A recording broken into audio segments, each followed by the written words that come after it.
Ang kwento ni Tomby. Ang kwentong ito ay hango sa totoong buhay. Mula ito sa isa nating tagapakinig. Karanasan ito ni Ellie. Walang eksaktong taon. Probinsya ng Antique.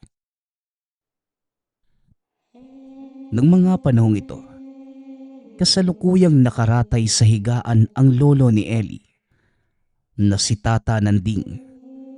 Nasa huling yugto na ito ng kanyang buhay. Ngunit hindi nito magawang bumitaw dahil sa isang sumpa. Mula sa angka ng kilalang manggagamot ang pamilya ni Ellie. Bukod pa doon, may isang lihim na kakayanan ang matandang si Tatang Nanding. At iyon ay ang pagiging mangkukulam. At hindi sila mamamatay hanggat walang umaako o sasalo ng kanilang bertud. Rafael, hindi na ako magtatagal. Pagod na ako. Pakiusap. Gusto ko nang magpahinga. Wika ni Tata Nanding. Tay, alam niyo naman na hindi ko maaaring tanggapin ang bertud niyo. Isa ho akong manggagamot. Noon pa man, sinasabi ko sa inyo ni nanay na bitawan na ito. Pero hindi kayo nakinig sa akin. Tugon ni Tatay Rafael. Huwag mo na akong sisihin, anak. Alam kong malaking pagkakamali ang naging pasya ko. Nasaluhin ang kakayanan ng lolo mo. Dahil kung hindi ko ginawa yon, maaaring napunta na ito sa kamay ng masasamang kaanak natin. Ikinalulungkot ko po, tay. Pero hindi ko po matatanggap ang bertud na yan. Bakit hindi mo na lang isama sa libingan? Nang sa ganun, wala nang sino man sa pamilya natin ang magdala ng sumpa na yan. Maaari ko namang gawin yun, anak. Pero magiging malaking problema ito para sa hinaharap. Alam mo ang kahihinatnan ng ganitong uri ng sumpa. Magiging amaranhig ang isang kagaya ko sa sandaling walang kumuha ng bertud. Alam ko ang gagawin sa ganitong pangyayari, tay. Kaya wala kang dapat ipag-alala. Magpahinga na po kayo at isama niyo sa hukay ang bertud na yan. Pag-uusap ng mag-ama. Ng mga sandaling yun, nanonood lamang si Ellie. Nakakaramdam ito ng awa kay Lolo Nanding. Kung titignan, butot balat na lamang ang matanda at halos hindi na rin makapagsalita pa. Gustong tulungan ni Ellie ang matanda. Ngunit hindi nito alam kung ano ang gagawin. Pinagbawalan din siyang lumapit dito. Sa kadahilanan na baka ipasa sa kanya ni Tatang Nanding ang bertud ng sapilitan. Ngunit nangyari ang hindi inaasahan. Isang hapon, mag-isa sa tahanan ang binatang si Ellie. Umalis para mamalengke ang mga magulang. Kasalukuyan itong naglilinis ng sala. Hanggang sa narinig ng binatang sumisigaw si Tatang Nanding. Kaya dali-dali itong lumapit sa pinto. Lolo? Ano pong nangyayari sa inyo? Bakit po kayo sumisigaw? Tanong ng binata mula sa labas ng pinto. Nakakandado ito at tanging si Tatay Rafael lamang ang may hawak ng susi. Buksan mo ang pinto, Eli. Tulungan mo kong tumayo. Pakiusap. Pagmamakaawa ni Tatang Nanding. Pasensya na po kayo, lo. Pero hindi ko mabuksan yung pinto eh. Isa pa, pag nalaman ni tatay na pumasok ako sa kwarto na yan, siguradong magagalit sa akin yun. Nakikiusap ako, Apo. Tulungan mo ako. Pagod na ako. Muling wika ng matanda. Kasunod nito ang malakas na kalabog.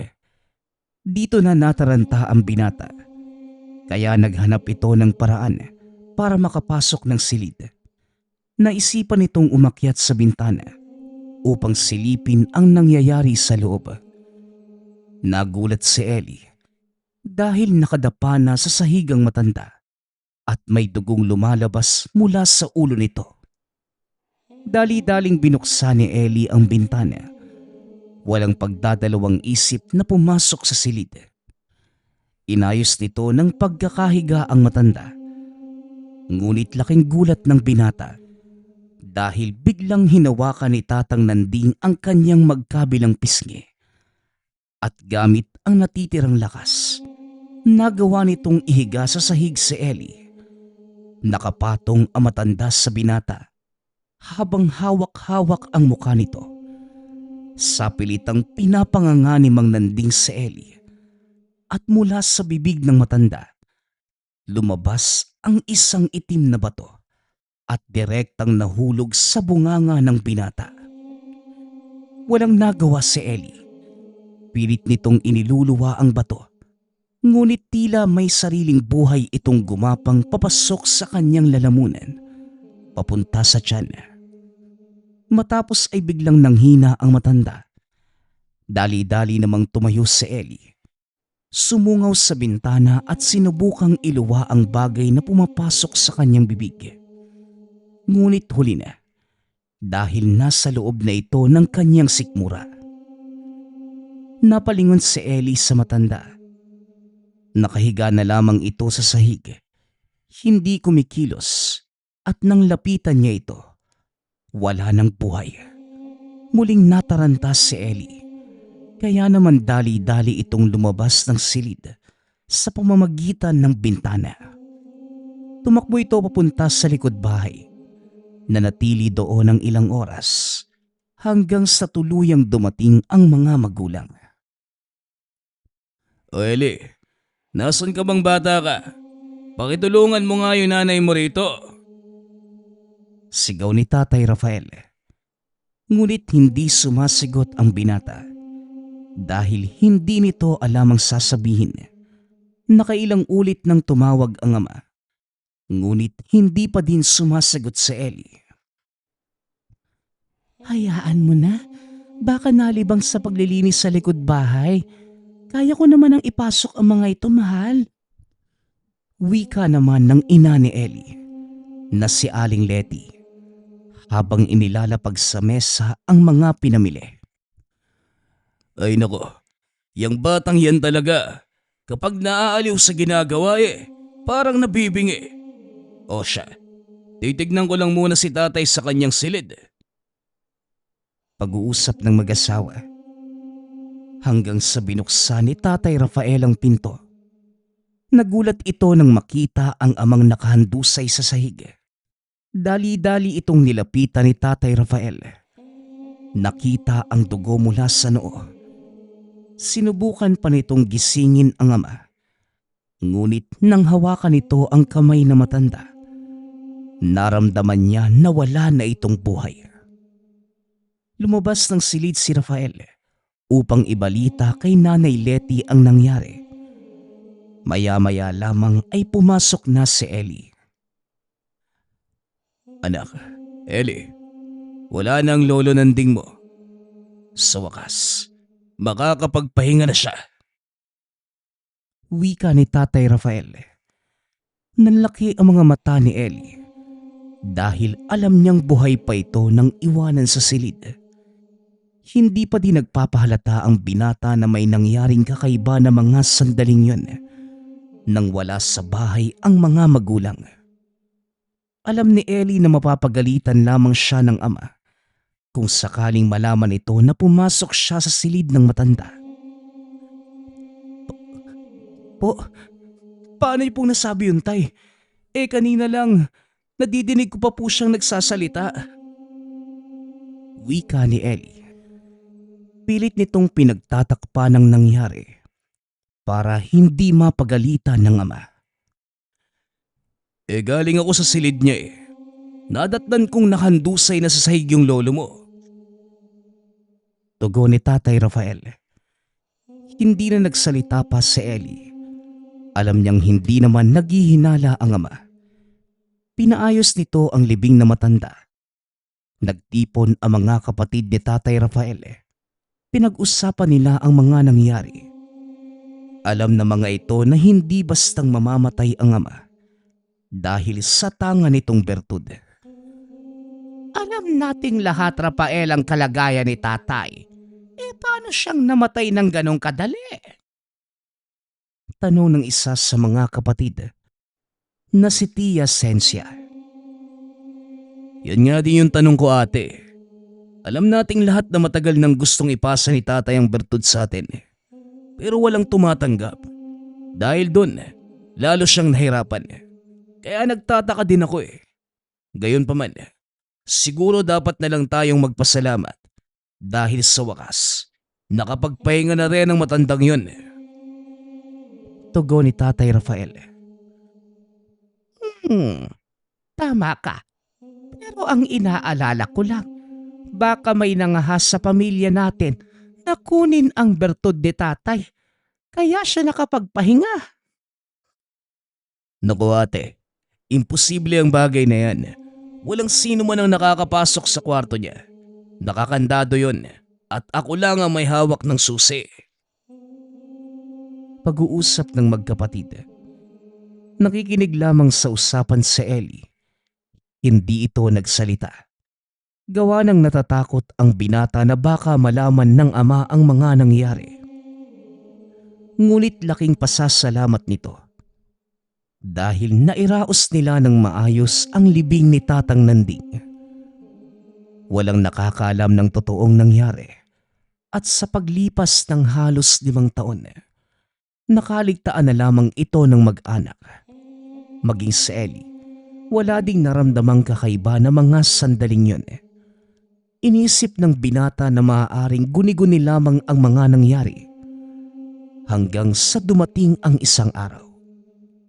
Nagawi ito sa silong ng kanilang tahanan.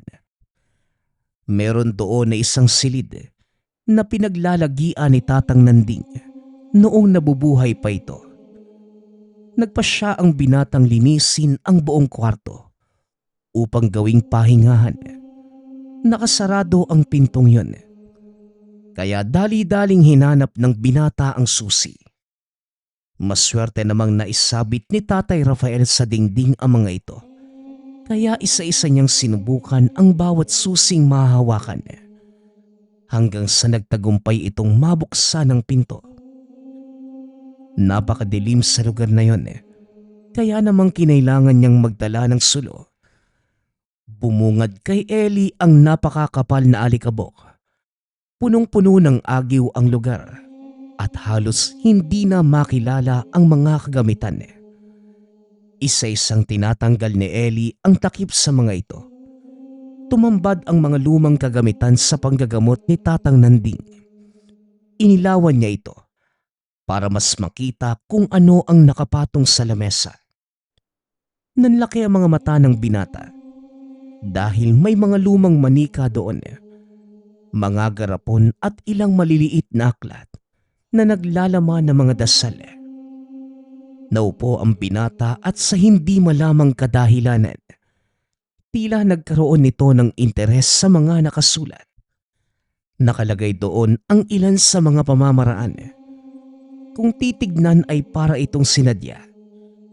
Tila alam ni Tatang Nanding na darating din ang pagkakataon na mahanap ito ng isa sa mga kaanak.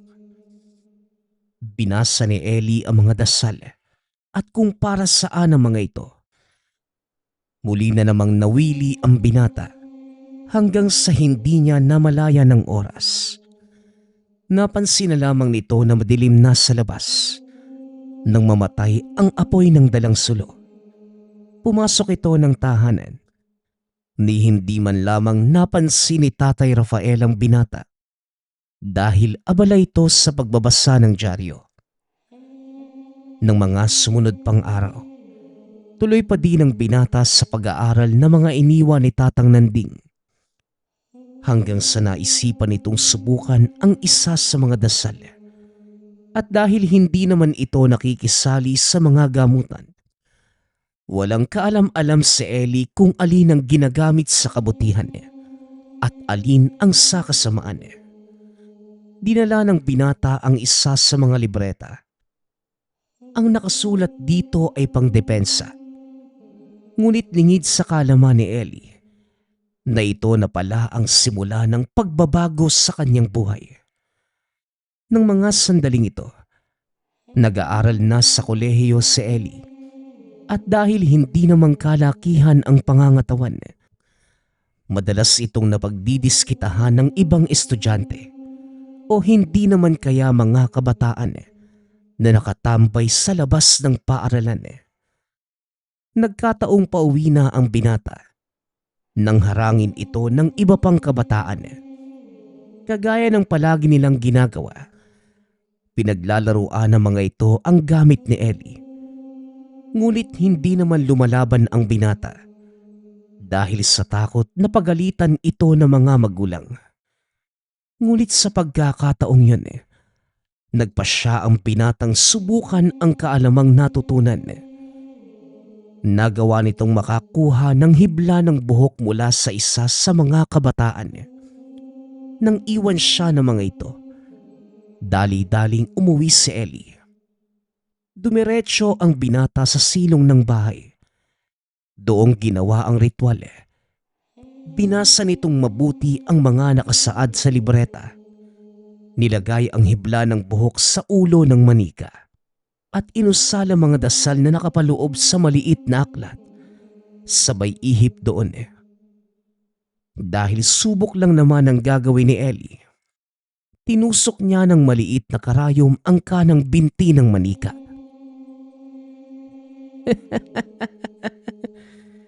Tignan natin kung totoo ang nakasulat sa libreta mo, Lolo. Malalaman natin yan bukas. Wika ni Ellie sa sarili.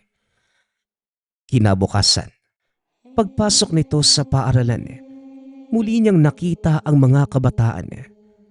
Nakangiti ang mga ito sa kanya. Alam ng binatang may binabalak na namang masama ang mga ito. Ngunit napansin ni Ellie na kulang ng isa ang grupo.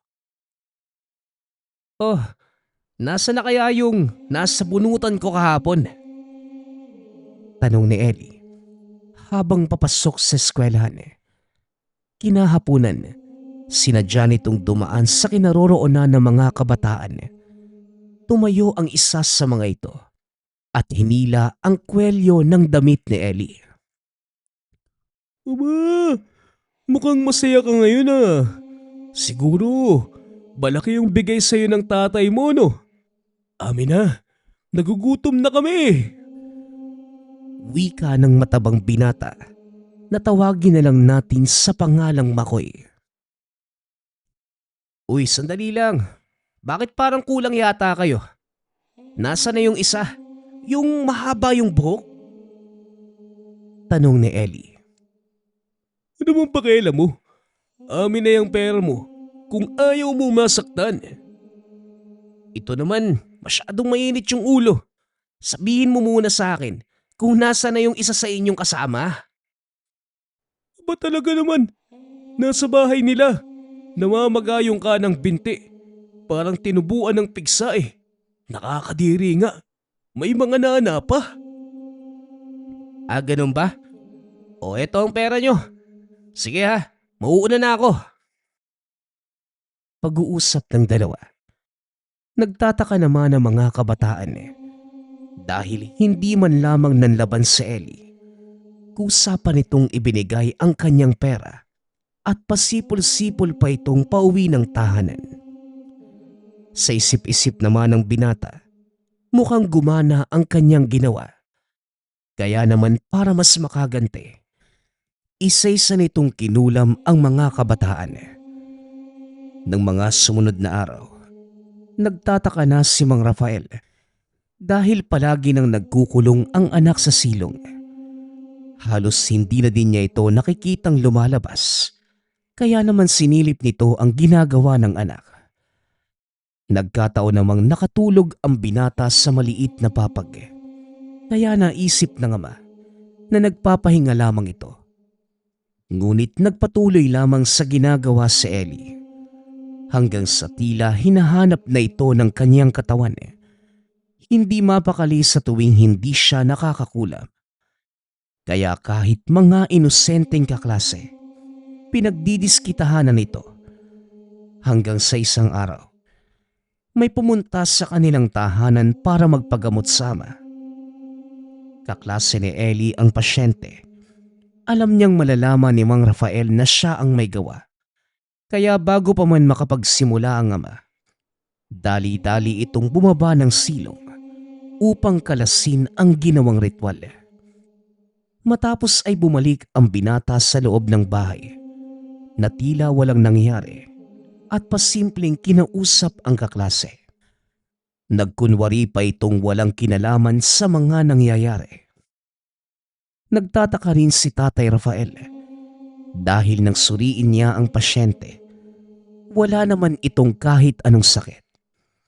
Laking pagtataka din ng mga ito dahil kani-kanina lang halos hindi na makalakad sa laki ng pamamaga ng binte. Mukhang natakot na yung gumawa nito sa'yo ah. Sige na, umuwi ka na. Maayos na ang kalagayan mo. Wika ni Tatay Rafael. Nakahinga naman ng maluwag si Ellie dahil hindi nalaman ng ama na ang anak pala ang may gawa. Nang mga sandaling yun, napagtanto ng binata na totoo ang nangyaring pagpapasa ng bertud sa kanya ni Tatang Nanding. Halos hindi makapaniwala si Ellie na siya ang pumalit sa matanda. Nang mga sumunod pang araw, isang kaibigan na naman ang lumapit sa kanya. Naghiwalay sila ng kasintahan dahil lamang sa isang babae. Walang hiya sila. Kaibigan pa naman ang turing ko sa babaeng yun. Tapos, malalaman ko na lang na may relasyon pala sila ng nobyo ko. Wika ni Mercy. Nako Mercy, yan yung sinasabi ko sa'yo eh. Kaya hindi ako nakikipagrelasyon. Anong gusto mong gawin sa kanila ngayon? Gusto kong makaganti doon sa babaeng yun. Gusto ko siyang makalbo at pumangit. Mukhang madali lang yan ah. Bakit hindi mo banlian ng mainit na tubig? Alam mo namang hindi ko kayang gawin yun eh. Gusto kong gumante, pero hindi ako marunong manakit. E di, ako ang gagawa. Mapapahama ka pa niyan eh. Hayaan mo na lang. Di naman ako papayag na saktan nila yung kaibigan ko. Ako nang bahala. May naitabi ka bang litrato niyong tatlo? Oo, meron Ellie. Teka, bakit mo naman kakailanganin ng litrato namin? Basta, amin na. Kagaya ng sinabi ko sa'yo, ako nang bahala. Ibinigay ng kaklase ang litrato. Matapos ay dali-daling umuwi si Ellie. Pagkarating sa tahanan, sinimulan nito ang ritual. Ginupit nito ang larawan ng kaibigan para wag nang madamay. Inilagay ng binata ang natira sa litrato sa isang garapon at nilagyan ng samut-saring mga insekto. Talagang napakagaan ng pakiramdam ko sa ginagawa kong to. Ano naman kaya yung susunod kong gagawin bukas? Wika ni Ellie sa sarili. Kinabukasan, matapos ang klase, hinanap nito ang dating kasintahan ng kaibigan. Nakitang puro pantalang muka at may mga kagat ng kung anong hayop. Napangiti na lamang si Ellie dahil alam niyang gumana ang ginawang orasyon. Nang mga sumunod pang araw, ipinagpatuloy pa nito ang parusa sa dalawang kaklase. Ngunit hindi inaasahan ni Ellie na may mangyayaring hindi maganda ng araw na yun. Hindi niya nakita ang kaklase nilang babae. Ayon sa ibang kamag-aral, lumiban pala ito upang magpatingin sa doktor. Hindi akalain ni Ellie na lalapit ang mga ito sa ama. Pagka-uwi ng binata sa tahanan, dito niya nakita ang kaklase at ang kasintahan ni Mercy. Dali-daling buwaba ang binata sa silong para sana kalasin ang ginawa. Ngunit huli na, dahil nakapagsimula na ang kanyang ama sa ritual ng pagpaparusa. Hindi na din ito nagawang makababa dahil tinawag na ito ni Tatay Rafael. Eli, halika nga rito. Kakailanganin ko ng tulong mo. Opo tay, sandali lang. Magbibihis lang po ako. Pumasok ng silid ang binata. Kinakabahan ito sa maaaring mangyari. Bagay na napansin naman ng ama. Matapos magbihis ay tumayo ito sa tabi ni Tatay Rafael. Ano bang ginagawa mo dyan, Eli? Kunin mo na yung gamit ko. Muling wika ni Tatay Rafael. Oo nga pala tay. Pasensya na po kayo Tugon ni Eli. Ano bang nangyayari sa iyong bata ka? At parang aligaga ka. Wala po tay. Napagod lang po siguro sa paaralan. Ito na po pala yung mga gamit nyo. Sa sobrang taranta, nabitawan ni Eli ang lalagyan ng langis na may asin. Tumapon ito sa paa ng kaklase. Laking gulat ni Tatay Rafael dahil biglang napasigaw sa sakit ang binata. O Eli, ano bang nangyari sa'yo? Napaso ka ba? Hindi ko po alam tay. Bigla na lang pong uminit yung binti ko. Wika ni Eli. Tinitigan ito ni Tatay Rafael. Nakita ang malaking marka na tila nabanlian ng mainit na tubig. Dito na nag-umpisa ang hinala ng ama. Ipinagpatuloy lang nito ang kanyang ginagawa hanggang sa makumpleto ang ritual ng panggapos. Ngayon naman, hawakan mo itong libreta habang pinabasa ko. Hindi ko magamit yung dalawang kamay ko Hinawakan ng binata ang libreta habang nakatapat kay Tatay Rafael. Noong una, baliwala lamang kay Eli ang pag-uusal ng ama. Ngunit kalaunan, unti-unti itong nairita hanggang sa hindi na napigilan ng binata ang sarili. Napasigaw ito. Inihampas sa sahig ang hawak na libreta. Napangiti naman si Tatay Rafael. Dinampot ang latigong gawa sa buntot page. O ikaw, Eli, pumasok ka sa loob ng silid mo. Ngayon din. Utos si Tatay Rafael. Dali-daling pumasok ang binata. Muling nagpatuloy sa panggagamot si Tatay Rafael. Sinubukan na nitong hulihin ang mangkukulam.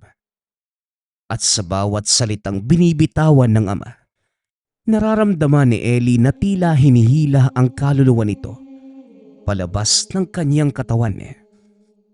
Hanggang sa tuluyang nawala ng malay ang binata at nang magising, nakatayo na ito sa isang madilim na silid. Nadidinig mo ba ako, mangkukulam? Kung nadidinig mo ko, sabihin mo ang pangalan mo. Tanong ni Tatay Rafael.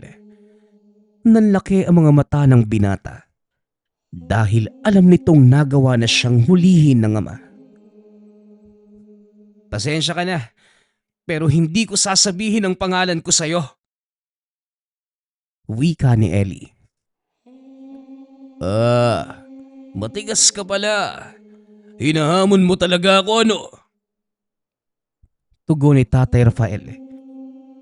Itinutok ng ama ang hawakang bahagi ng latigos sa katawan ng pasyente. Hanggang sa may naramdaman si Eli na may kung anong dumagan sa kanya. Napaluhod ang binata at hindi nagawang kumilos. Sunod-sunod na dasal pang parusa ang inuusal ni Tatay Rafael. Hanggang sa nakita ni Eli ang malalaking sibat na nakatutok sa kanya. Nang mga sandaling yun, alam ng binatang mamamatay siya. Sa oras na magkamali ng sagot, kaya sinubukan na nitong magmakaawa. Huwag mo akong patayin. Tatanggalin ko na yung nilagay ko sa katawan ng babaeng to. Marunong ka din palang magmakawa. O sige, ngayon simulan mo na ang pag-aalis ng mga nilagay mo sa katawan ng pasyente ko. Wika ni Tatay Rafael. Isa-isang binunot ni Ellie ang mga tinik na nakatusok sa lupa. Maging ang matatalas na bagay na nakatusok sa dingding ng silid na yun. Unti-unting nagliwanag ang paligid hanggang sa lumitaw ang nakakabulag na liwanag. Tapos ko nang tanggalin yung mga nilagay ko. Pakiusap, huwag mo akong papatayin. Hindi ko na uulitin. Pasensya na, pero hindi ako yung tipo ng taong hahayaang mabuhay ang mapaminsanang kagaya mo. Wika ni Tatay Rafael. Alam ng binatang tutuluyan siya ng ama. Kaya naman napilitan itong sabihin ang totoo.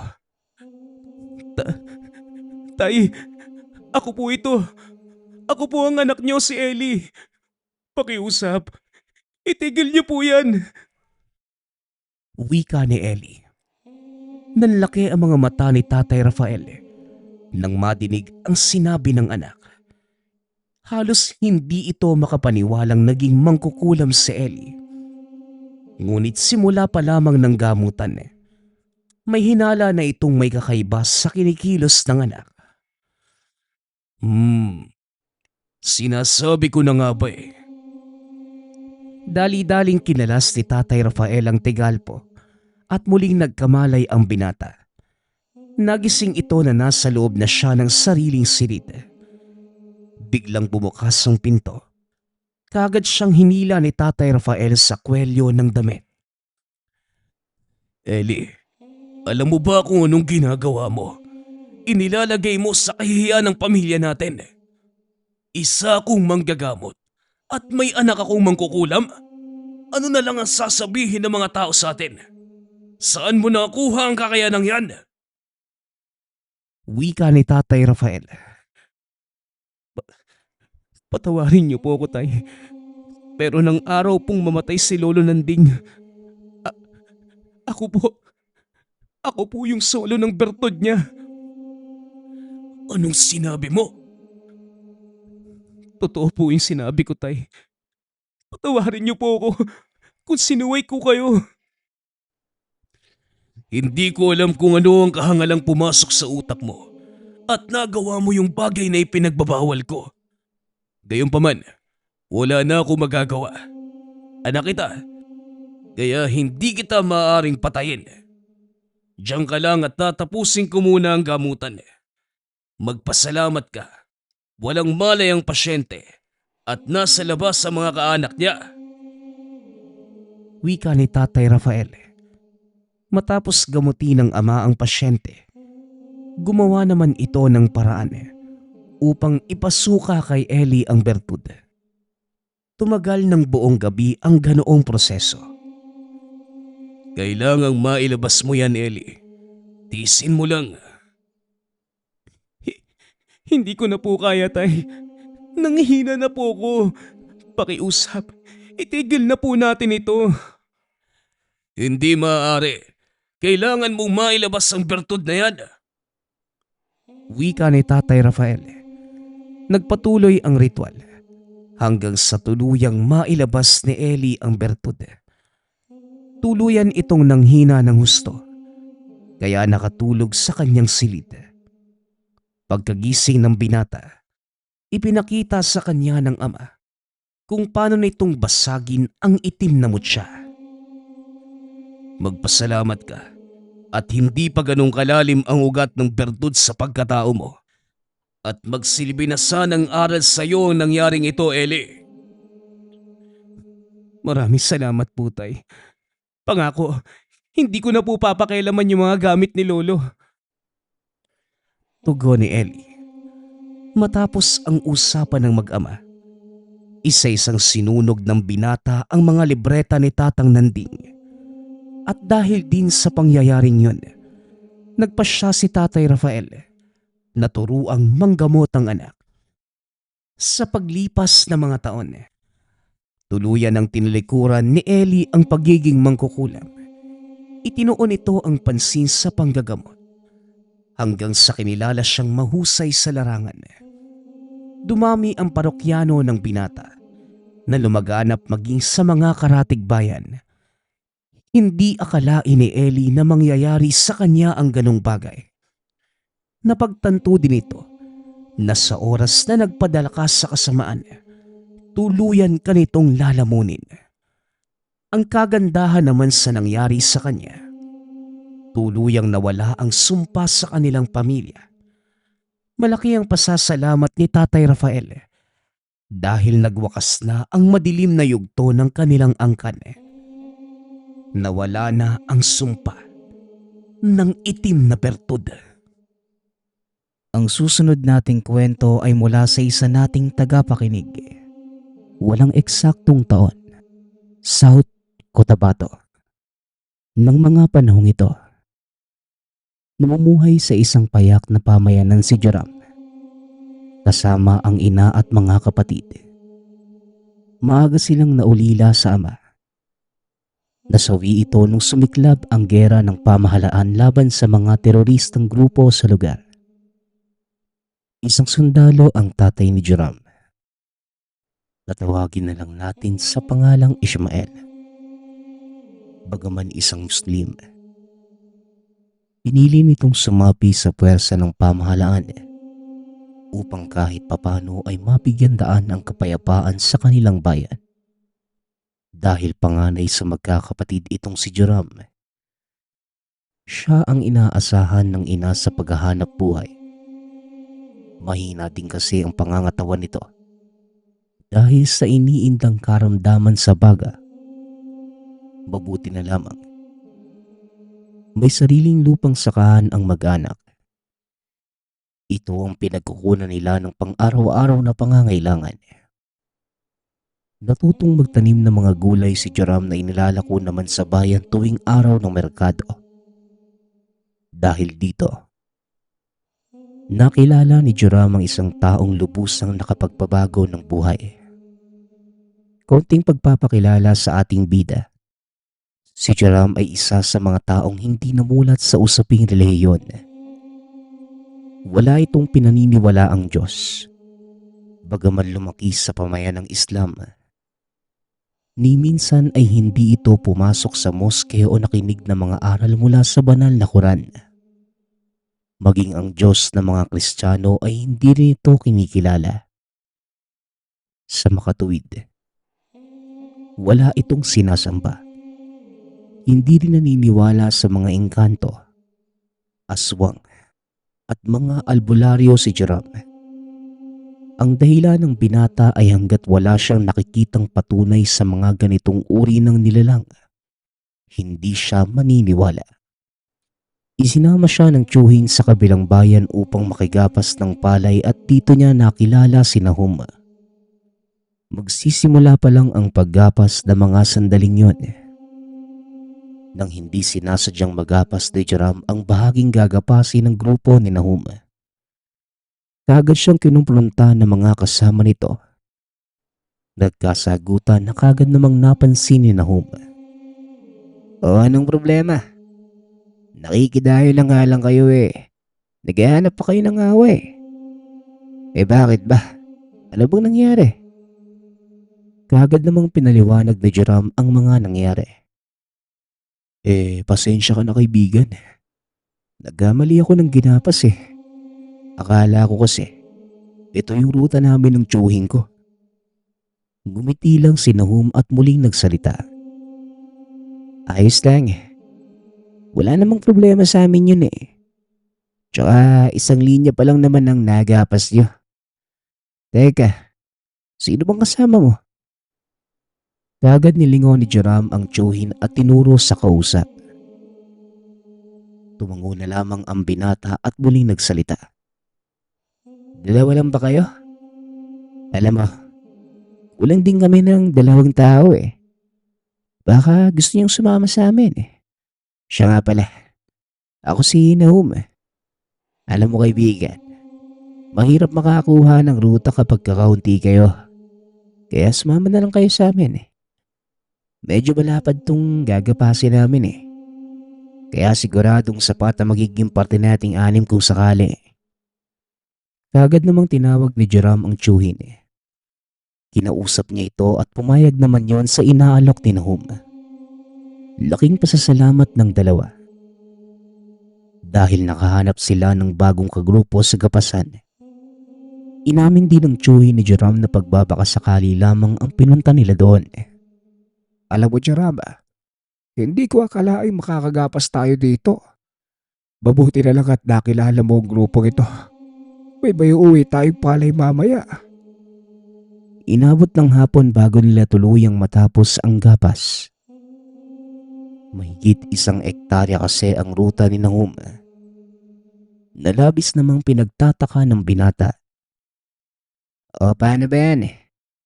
Bukas na lang siguro tayo magpatuloy no? Gagabihin na tayo eh. Oo nga Nahum. Teka, bakit nga pala napakalawak ng ruta nyo? Ganito ba lagi kalapad yung ginagapas nyo sa tuwing anihan? Natawa naman si Nahum. Ikinagulat ng binata ang tinugon sa kanya ng isa sa mga kagrupo. Oo naman. Ikaw ba naman yung magmay-ari ng palayang to eh? Nanlaki ang mga mata ni Joram nang malamang si Nahum pala ang nagmamay-ari ng palayan. Nakaramdam ng pagkailang ang binata. Dahil inakala niyang nakidayo lang din ito. Naku pare, pasensya ka na.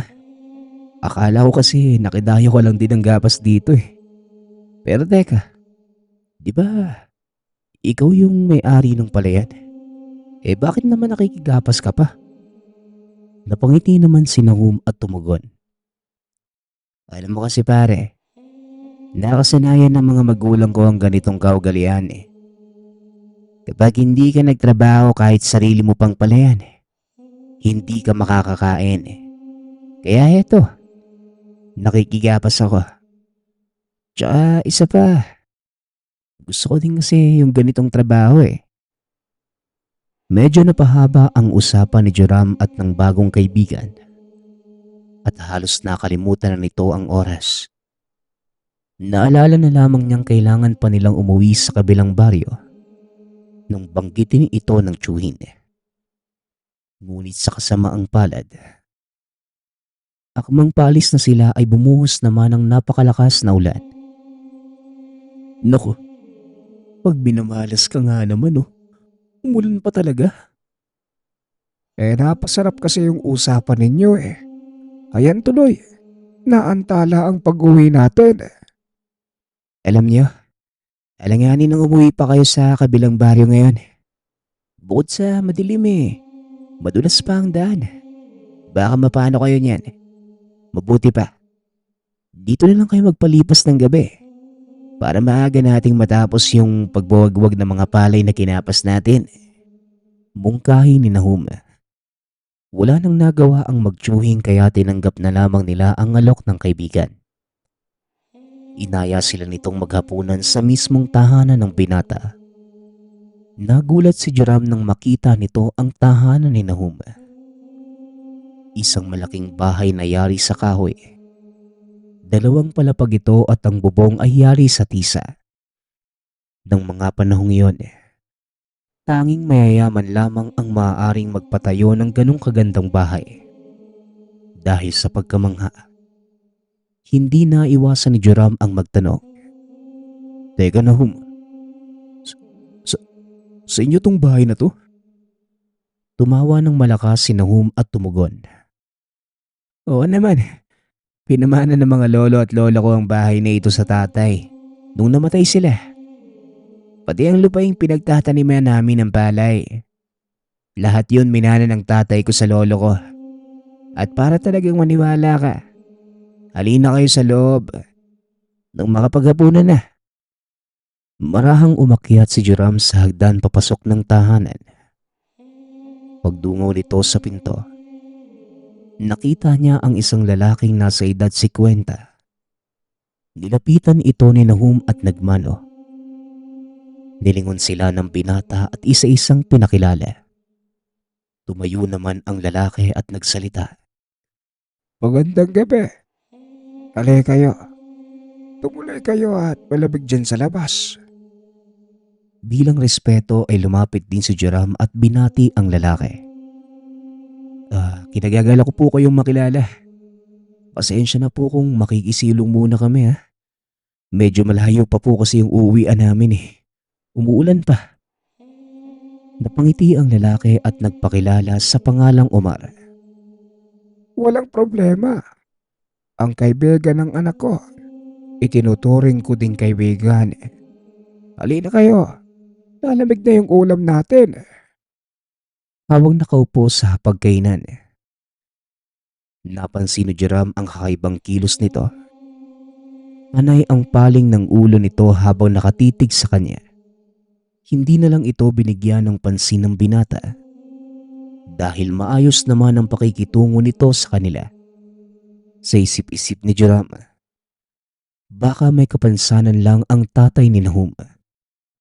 Pagkatapos kumain, nagkwentuhan sandali si Nahum. Sa sandaling panahong pagkakakilala, nakapagpalagayan ng loob ang dalawang binata. Naikwento ni Nahum na ang ama ay isang kilalang albularyo sa lugar at marami na itong napagaling. Ngunit kahit na anong pagpapatunay ni Nahum, hindi magawang maniwala ni Joram sa mga sinasabi nito. Pasensya ka na pare ha, pero hindi kasi ako naniniwala sa mga ganyan eh. Ako kasi yung tipo ng tao na hanggat di mo napapatunayan yung sinasabi mo, hindi ako naniniwala. Pero gayon pa man respeto ko yung paniniwala nyo. Wala naman akong problema sa mga ganun pare. Dahil medyo malalim na ang gabi, nagyaya ng matulog si Nahum. Malakas pa din ang ulan ng mga sandaling yon. Habang nakahiga ay narinig niyang nag-uusap ang mag-ama. Tatay, pupunta muna ako sa bukid ha. Sobrang lakas kasi ng ulan Baka tumaas ang tubig sa sapa at maanod ang mga tinumpok na palay. Sayang naman po kung nagkataon Napabangon si Joram at pinakinggan ang sasabihin ni Ulang Omar. Mapaghanib na sa labas na home. Alam mo kung ano ang meron sa kagubatan kapag gabi na. Hindi ako makakapayag na umalis ka mag-isa. Kagad tumayo si Joram at sinabihan ang tiyuhin na tutulungan nito si Nahum sa bukid. Hindi naman sumagot pa ang tiyuhin dahil napakaimbing na ng tulog. Nagulat ang mag-ama nang biglang buksan ni Joram ang pinto ng silid na tinutulugan. O Joram, gabi na. Bakit gising ka pa? Paumanhin po Ulang Umar. Pero narinig ko po kasi kayong nag-uusap ni Nahum Gusto ko po sana makatulong kung papayag po kayo. Ngunit hindi pumayag ang matanda. Hindi pwede. Baka kung mapano kayong dalawa doon Maliban sa malakas na buhos ng ulan. Hindi nyo alam ang maaaring mangyari sa inyo sa oras na dumaan kayo sa gubat. Napakamot ng ulo si Joram. Muling nagsalita. Huwag po kayong mag-alala Ulang Umar. Hindi naman po ako natatakot Tsaka tama po kasi si Nahum Sayang po ang mga palay kung sakaling tumaas yung tubig sa sapa Wala nang nagawa ang matanda kundi ang sumang-ayon sa gustong gawin ng dalawa. Bago umalis, may iniabot ito kay Nahum. Sinabing sa oras na makaramdam sila ng panganib, gamitin niya lamang ang bagay na yon. Habang pababa ng hagdan, hindi maiwasan ni Joram ang mag-usyoso kung ano ang iniabot ng matanda sa kaibigan. Ipinakita naman ito ni Nahum. Isang pito na gawa sa bagakay. Ayon sa binata, natawag ito ng tulong kung sakaling may mangyaring masama sa kanila. Paglabas nila ng bahay ay napakalakas pa din ng buhos ng ulan. Ilang segundo pa lang silang sumuong ay basang-basa na ang kanilang mga salakot. Ngunit tumuloy pa din ang magkaibigan sa kagustuhang mailigtas ang mga naaning palay. Papasok na sila sa kagubatan ng mga sandaling yun. Unti-unting nakakaramdam ng kakaibang lamig si Joram. Sanay ang katawan ng binata sa lamig. Ngunit ng mga oras na yon, pakiramdam niya ay nanonood sa kalamnan ang lamig. Nauunang maglakad sa kanya si Nahum dahil ito ang may dala ng pangilaw. Nagulat si Joram nang biglang mapahinto ang kaibigan. "O bakit, Nahum? Anong problema?" Ngunit hindi nagsalita si Nahum at sa halip, pinatahimik lang nito ang kaibigan. "Shh, huwag kang maingay. May iba tayong kasama. Maupo ka, Joram. Pakiusap. Sundin mo ang sasabihin ko. Alam kong hindi ka maniniwala sa mga kababalaghan pero sasabihin ko na rin sa'yo. Ang makikita mo ngayon, hindi to gawang biro." Nagtataka naman si Joram sa sinabi ng kaibigan. Tinignan nito ang mukha ni Nahum. Nakitang seryoso ito sa sinasabi. Sa hindi malamang dahilan ay biglang nakaramdam ng takot ang binata. Binunot nito ang maliit na kris na nakasukbit sa bewang. Nagmasid sa paligid. Bigla siyang napatayo nang makita ang isang figura ng taong nakatago sa puno. Teka, sino yan? Lumabas ka kung ayaw mong pumunta ako dyan sa kinatatayuan mo. Kagad namang nilingon ni Nahum ang direksyon kung saan nakatingin si Joram. Nakita din ang figura ng tao. Dali-dali nitong kinuha ang pitong gawa sa bagakay at hinipa ng napakalakas. Nagtataka si Joram dahil wala namang tunog na lumalabas mula sa pito. Teka pare, ano yun? Bakit wala naman ako narinig na tunog? Meron pare. Kaso lang hindi yun naaabot ng pandinig ng pangkaraniwang tao. Maniwala ka mat sa hindi. Ang tawag yun ng aswang. Tugon ni Nahum. Natawa si Joram sa sinabi ng kaibigan. Dahil nga sa hindi ito naniniwala sa mga aswang. Ngunit ilang sandali pa ay biglang kumilos ang aninong nakatago sa puno. Tumalon ito papunta sa kinaroroonan. Paglapat ng mga paa nito sa lupa ay biglang nag-iba ang anyo ng nilalang. Isang malaking aso ang nakatayo sa harap ng magkaibigan. Narinig pa ni Joram na bumulong si Nahum. Ay, bakit ang tagal nyo namang dumating? Nagtataka si Joram kung bakit inaantay ni Nahum na dumating si Ulang Umar. Ngunit hindi nga nagtagal. Nasagot ang katanungan ng binata. Isa pang itim na nilalang ang nagpakita at sinakmal ang malaking aso sa leeg. Nagpambuno ang dalawang elemento habang papatakas ang dalawa. Nagtago sila sa isang puno at pinanood ang laban ng mga nilalang. Na noon pa lamang nakita ni Joram sa buong buhay niya. Nang lingunin nito si Nahum, nakita niyang nakangiti ito. Medyo nainis ang binata dahil nasa kalagitnaan na sila ng panganib. Nagagawa pa ding ngumiti ng kaibigan. Ano ka ba naman, Nahum? Mamamatay na nga tayo dito. Nakangiti ka pa din. Kagad din namang tumugon si Nahum. Hindi tayo mamamatay pare, no? Tignan mo, nananalo nga si tatay eh. Lalong nagulo ang isipan ni Joram. Kaya nilingon niya ang dalawang naglalabang nilalang. Itinaas nito ang dalang pang-ilaw at nanlaki ang mga mata. Nang makilala ang kasuotan ng isa sa mga nilalang na naglalaban.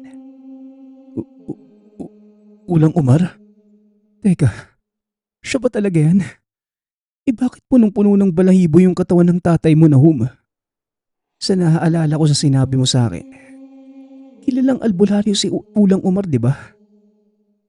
Oo, manggagamot nga si tatay. Pero mula siya sa angka ng mga aswang na hindi pumapatay ng tao para gawing pagkain. Ginamit ni tatay ang pagkaaswang upang manggamot. Hindi pa rin makapaniwala si Joram sa kabila ng mga nakikita. Tuloy-tuloy lang sa pakikipaglaban si Ulang Umar. Hanggang sa tuluyan itong mapatakbo ang kalabang nilalang. Huwag ka nang babalik dito. At sa oras na kantiin mo pa ang anak ko, paghihiwalay ang ulo at katawan mong demonyo ka. Kaagad na itong naglakad papunta sa pinagtataguan ng dalawang binata. Pasensya na po tay kung hindi ako nakinig sa inyo ha. Gusto ko lang naman po kasing isalba yung mga palay natin eh. Hinawakan naman ni Ulang Umar sa balikat ang binata at sinabing wala itong dapat alalahanin. Nang mapatingin ang matanda kay Joram, nakatulala lamang ito na tila nakakita ng kung ano. O ano pare? Naniniwala ka ng may aswang no? Hindi pa din nakasagot ang binata kaya inaya na lang nila itong umuwi upang makahigop ng mainit na kape. Habang nakaupo ay iniisip pa din ni Joram ang mga nangyari. Hindi nito mawari kung guni-guni lamang ba ang lahat o namamalikmata lamang. Sa kabila ng nasaksihan ay hindi pa din ito magawang maniwala. Hindi na sila nakatulog na mga sandaling yon. Kaya inantay na lamang ng mga ito ang pagsikat ng araw. Paano yan pare? Naanod lahat ng palay na inahani natin. Pasensya ka na. Hindi ko naagapan yung malaking baha. Yan tuloy. Wala kayong may uuwi sa inyo. Kaagad namang sumingit sa pag-uusap si Ulang Umar. Hindi ako papayag na walang maiuwi si Joram. Nahum, mamayang tanghali, ihanda mo yung kalabaw. Ikarga mo sa karosa ang 5 sako ng palay mula sa imbakan natin. Joram, alam kong hindi ito sasapat pero pagpasensyahan mo na at pagdamutan ng maliit kong tulog. Bago umalis ang magtiyuhin, inaya muna sila na matandang mananghalian. Pagkatapos kumain ay kinausap ni Ulang Umar si Joram. Alam kong hindi ka naniniwala sa mga nakita mo, Joram. Pero alam mo sa kaibuturan ng puso mong totoo ang lahat ng yon. Hihilingin ko lang sana sa'yo na huwag mong ipagsasabi kahit kanino ang mga nalaman mo tungkol sa akin. Gumiti naman si Joram at nangako sa matandang walang makakaalam ng sikreto nito. Sa paglipas ng panahon, mas naging malalim pa ang pagkakaibigan ni Nahum at Joram. Nakita din ni Ulang Umar ang kakaibang kabaitan ng binata at ang pagpupursige nito sa buhay. Kaya bago tuluyang pumanaw ang matanda, hinati nito ang lupang sakahan sa 2 binata. Hindi man tunay na kadugo si Joram. Nakita naman ito ang kakaibang malasakit ng binata sa nag-iisang anak. Naging magkatuwang ang dalawa sa pagpapalago ng kanilang palayan. At kagaya na naging simula ni Ulang Umar, naging tradisyon na ng magkaibigan ang magbigay ng tulong sa iba. Tuwing may mga kalamidad at sakuna, binana ni Nahum ang pagkamanggagamot ng ama. Ngunit hindi nito pinasa ang pagkaaswang. Minabuti ng matanda na dalhin sa hukay ang bertud dahil alam niyang hindi kakayanin ng anak ang parusa ng pagiging aswang. Nagpapasalamat nga pala ako sa lahat ng sumusuporta sa ating channel. Nawa ay patuloy niyong suportahan at pakinggan ang ating mga kwento. Hanggang sa muling pakikinig. Paalam.